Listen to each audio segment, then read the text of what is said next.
धनशक्तीला जनताच धूळ चारणार, जयंत पाटील यांचे प्रतिपादन। अलिबाग तालुक्यातील नागाव येथे नंदकुमार मयेकर यांच्या निवासस्थानी रविवारी सायंकाळी शेकाप सरचिटणीस जयंत पाटील यांच्या प्रमुख उपस्थितीत प्रचारादरम्यान सभेचे आयोजन करण्यात आले होते।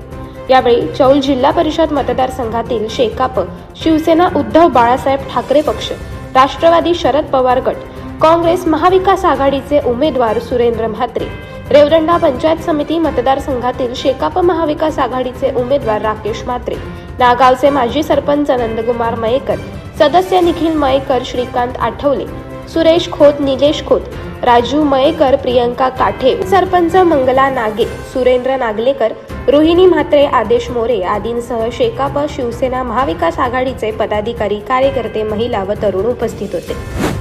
जिल्हा परिषद व पंचायत समितीच्या निवडणुकीच्या प्रचारामध्ये तरुणांचा सहभाग मोठ्या प्रमाणात आहे। शेकापसह महाविकास आघाडीमधील वेगवेगळ्या गावे वाड्यांतील तळागाळातील कार्यकर्ता एकरूप झाला आहे।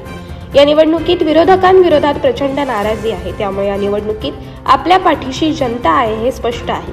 धनशक्ती विरुद्ध जनशक्ती ही लढाई आहे। या लढाईत धनशक्तीला जनताच धूळ चारणार आहे, असा विश्वास यावेळी शेकाप सरचिटणीस जयंत पाटील यांनी व्यक्त केला।